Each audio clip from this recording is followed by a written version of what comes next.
Welcome to Cooking Phrasal Verbs and Verbs for March.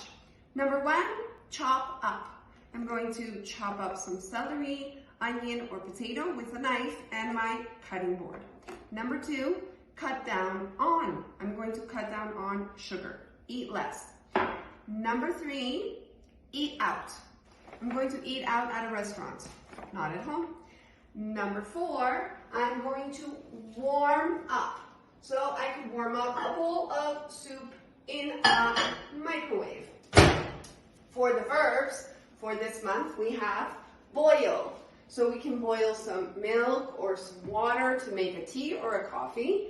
I'm going to use my oven to bake lasagna, for example. And then I'm going to use a frying pan to cook an egg. And finally, I'm going to take you over to the fridge and I'm going to freeze my cooked food so it lasts for the whole week in my freezer. So that's it for today's session. Thanks for joining. Bye.